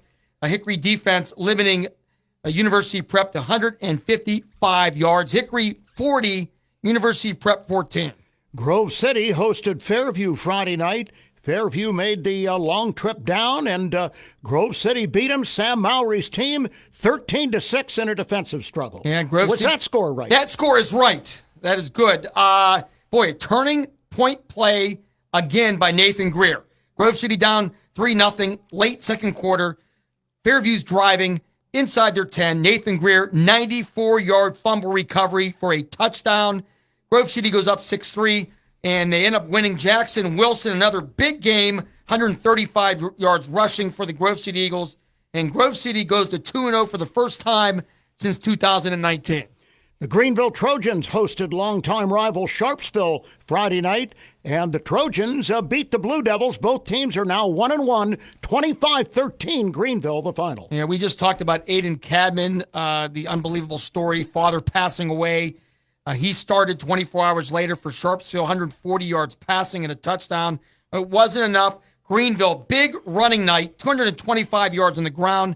Soderich with 80 yards. Bromley was 73. Gentili was 64. Soderich also 111 yards passing and a couple touchdowns and a couple big touchdowns to Justin Schell. A really significant win for Greenville. They have not beaten a Mercer County team in years, and they beat a solid Sharpsville team on Friday night, 25-13. Perhaps a surprise outcome in this one. The Farrell Steelers went to Fort LaBeouf on Friday night, and it was 29-28. LaBeouf, the Bison, get the win over the Steelers. Really an unbelievable game. Farrell had never lost to LaBeouf, just in their third overall all-time game. And Farrell gets a record-setting night by Jules Johnson, their junior sensation, 322 yards rushing, 3 touchdowns. He has over 540 yards rushing in 2 games, but it wasn't enough. Aaron Pegues, the fine sophomore quarterback, 153 yards passing. Nebo Jones had 8 catches, but Fort LaBeouf with a touchdown on a 76-yard run with 3 minutes to go in the game and a 2-point conversion, the difference. Farrell also gives up 373 yards of offense, including 307 on the ground. And that was the difference as LaBeouf, with the big upset, they beat Farrell 29-28. The Reynolds Raiders went to 2-0 at home on Friday night with a 35-12 win over 1-1 Maplewood. Really under the radar team right now, and they got a couple big-time athletes at Reynolds. Xavier Zacharich returns the opening kickoff for a touchdown for 80 yards. He also had a 48-yard touchdown run later in the game. Gabe Menards, a 57-yard touchdown run. And Reynolds finishes with 325 yards rushing, 189 by Menarez, 110 by Zacharich. And Zacharich also passes for 113 yards as the Reynolds Raiders, they pile up some big numbers offensively, 441 yards to beat Maplewood 35-12. In a backyard rivalry, broadcast on 96.7 FM Friday night with Briggs and Birch calling the game, the Lakeview Sailors of Blake Reddick go to 2-0, beating the 1-1 Mercer Mustangs 12-0. Yeah, it was a battle royale up at Mercer High School. Lakeview scores end of the first quarter on a 15-yard touchdown pass from Leighton Zacharel to Blake Skiles was our play of the game on a 4th and 12. 2-yard run by Owen Reynolds. Also, the only other score, Braden Boer was our Reinhardt's player of the game. He had a big-time game, 122 yards rushing, some significant 51-yard catch as well. Also, some great defense. Overall, Lakeview goes to 2-0. Blake Reddick becomes the first Lakeview head coach ever to start his career 2-0. Bob, you and Mark Slazak brought Cathedral Prep and Sharon to the listening audience Friday night on 790 AM WPIC. And the game was played at Harold Burry Stadium at Westminster College because Sharon's field is not ready. Cathedral Prep beat Sharon 33-7 to go to 2-0. Yeah, it was a game that was much closer than that final score. Sharon led at halftime 7-6. Ethan Engelmore, 20-yard touchdown run. It was 19-14 Prep. Sharon was driving, could have cut it to 19-14 late in the third quarter, but Cathedral Prep's huge offensive line wore down Sharon. Sharon, though, had a big game by Ike Friday, 148 yards rushing, and Sharon loses, though, to Cathedral Prep 33-7. The Wilmington Greyhounds went across state lines to face a very good Hubbard team, and Brandon Fillion's team got knocked around a little bit. Hubbard goes to 2-0, 39-7 over Wilmington. Boy, Wilmington able to move the ball, just could not get it into the end zone. 226 yards rushing for the Hounds. Jamie Miller led the way with 85 and the only touchdown. But this was a very good Hubbard team, led 32-0 at halftime. and just wasn't enough. But Hubbard beating Wilmington 39-7. And in a Saturday game that was played, that was another one-sided outcome, Slippery Rock hosted Franklin. The Knights are down this year again. They're 0-2, and the final score was Slippery Rock going to 1-1, 38-7 over the Knights. And the story there, quarterback Fred Campagna for Slippery Rock had a huge game, 16 of 29, 319 yards, 4 touchdown passes, no interceptions. Cooper Glass, he had 5 catches for 114 yards and 2 touchdowns. Owen Long rushed for 92 yards and a touchdown. Franklin with just 177 total yards. Slippery Rock 485. A big win for Larry Wendermoos's squad as they get ready to come to Sharon on Friday night. And Kennedy had an open date last weekend. Kennedy had an open date, and we have a date with Pigskin Pick'em coming up next with the break. A 13-way tie with our fans. We'll tell you how our experts did in week 2 and who we think will win in week 3. Pigskin Pick'em coming up next. This is the Pick Sports Line, presented by Flint's Tire, right here on 790 WPIC, Sports Radio 96.7. Hi, this is Joe Flynn with Flynn's Tire. We know how valuable your time is, so we've made it fast, easy, and affordable to buy tires. There's 3 easy ways to purchase tires from Flynn. First, just drive in, because Flynn's will get you in right now. No appointment necessary. The second option, give us a call, and we'll help you select and reserve the perfect tire for you. The third option, save time and buy online at flynnstire.com. It's that easy. Just drive in, and Flynn's will get you in right now. Tell them Finney sent you. Imagine a bathroom that's not just a room, but a sanctuary. A place where every detail is crafted with care, where quality meets tranquility. At Warner's Homes and Improvements, they believe in taking the time to get it right. That's why they are proud to introduce their bathroom installation service, where done in a day is a thing of the past. Rushing perfection? Not their style. Warner's Homes and Improvements takes the time to ensure every tile, every fixture is placed with precision, because your peace of mind is worth more than a quick job. Experience the difference of a bathroom designed for you, not the clock. Visit Warner's Homes and Improvements on Route 19 in Mercer, or visit them at warnerconstruction.com today. Warner's Homes and Improvements, where your bathroom is our masterpiece. Don't rush perfection. This is XYZ Insurance. How can I help? I have a question about my home policy. Okay, question about phone policy. Home policy. Okay, gnome policy. HOME, home. Technology is great, but sometimes it's better to talk with a real person. With Erie Insurance, you have a caring, independent agent who's with you from beginning to end. We don't have any HOMEs on record. Call Reinhardt's Insurance, 724-342-2291. Go to erieinsurance.com for company licensure and product details. Get your helmets on and take the field. Let's go, let's go. It's time now for our weekly edition of Pigskin Pick'em. Our local panel of experts will now tell you who's going to win this week's high school football games. They're not that good, so how about some educated guesses? They're not that good either? Well, why don't they just flip a freaking coin? Now it's time for this week's edition of Pigskin Pick'em. All right, here we go. Pigskin Pick'em, week 2. From the experts, Darren Steele in last place with 4 wins. 5 wins, Rob Molson, Art Shannon, Ken Moyer, and Tom Reisenweber. And a 6-way tie for first place with 6 wins. Landmark Information, Hugh Ringer, Ryan Briggs, Chris Birch, Mark Slazak, and yours truly once again. For the season, with 11 wins, Rob Molson in last place. With 12 wins, Darren Steele, Art Shannon, Ken Moyer. 13 wins, Tom Reisenweber. 14 wins, Ringer, Birch, Slazak. And still a tie for first after 2 weeks, Ryan Briggs, and yours truly still in first place. It's early. For the fans, we had a 13-way tie. Tony Mastrian, Steve Summers, Steve Maddox, Melanie McElhaney, Lewis Brown, Lisa Hughes, Joseph Grill, Jason Grill, Jake Myers, Jerry Brewster, Greg Myers, Dan McCoy, and another sports guy, all 7-2. They all beat the experts. We drew a name. You saw it on our video, and the winner of the Bay's Pub and Grill gift card of $25 is Joseph Grill. Congratulations, Joe.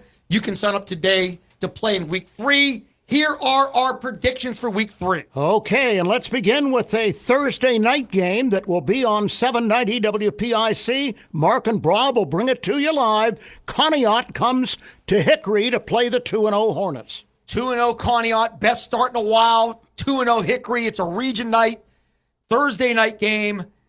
We think Conneaut's had a great year, but they're going into the Hornets' nest on Thursday night. All 11 of us going with Hickory to win. Also on Friday, Ursuline comes across the border to play the 0-2 Farrell Steelers. Can they get off the schneid? Farrell has not started the season 0-3 since 1999. It's been 25 years. 10 of us think they will start the season 0-3 and lose. Ken Moyer, the only one going with Farrell. Friday on 790 WPIC, Mark and Bob will broadcast a game between two 1-1 teams, Slippery Rock and Sharon at a home venue. We are expecting this game to be at Tiger Stadium. We'll find out later in the week. It's opening of region play. Sharon coming off a tough loss. Slippery Rock coming off a good win. Interesting game to say the least, but 10 of us going with Sharon. Chris Birch picks the Rock to pull the upset. And we're not surprised at that, are we? Friday night, Ryan Briggs and Chris Birch will bring the action to you on 96.7 as the Grove City Eagles go to Titusville. A very interesting game here. Grove City, they're 2-0, but barely 2-0. And they go to Titusville against a quality team, a region game. Here's the picks. 5 of us going with Grove City. Slazak, Molson, Birch, Steele, and Moyer. 6 of us going with Titusville. Shannon, Landmark, Ringer, Briggs, Reisenweber, and yours truly. So 6 for Titusville, 5 for Grove City. A rare matchup indeed has Northern Bedford, Pennsylvania, coming to Wilmington to play the 1-1 Greyhounds. How far is that drive? Any idea? I don't know. Probably about 3 hours. It's not a short one, but it will be a long one home from 9 of our experts for Northern Bedford. They go with Wilmington, but Briggs and Shannon go with Northern Bedford to come to Wilmington to beat the Greyhounds. Will the Lakeview Sailors go to 3-0 as they hit the road to Sagertown?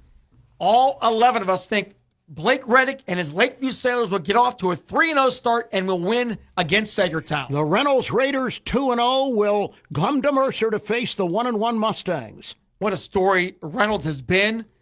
So much graduation, but they are off to an incredible start. Mercer battling injury and coming off a tough loss. All 11 of us going with Reynolds to go to 3-0 and beat Mercer. On Saturday afternoon at 1 o'clock, 1-1 Sharpsville goes to 0-1 Kennedy. Oh, my goodness. Yeah, that's a tough matchup for Kennedy. Sharpsville not happy about losing last Friday night, and now they could take it out on Kennedy. A very short roster. Last game they played, the only game, they only had 12 kids dressed. No update on what their status is this week. But no matter, all 11 of us going with Sharpsville to beat Kennedy Catholic. And at 7 o'clock Saturday night, the Greenville Trojans hit the road to face the Spa up at Cambridge Springs. A very interesting game, to say the least. Cambridge Springs defending champs. Greenville in single way, trying to make a statement. 8 of us going with Cambridge Springs. 3 of us, Birch, Briggs, and Ken Moyer, think Greenville will pull off the upset and win at Cambridge Springs on Saturday night. Interesting week.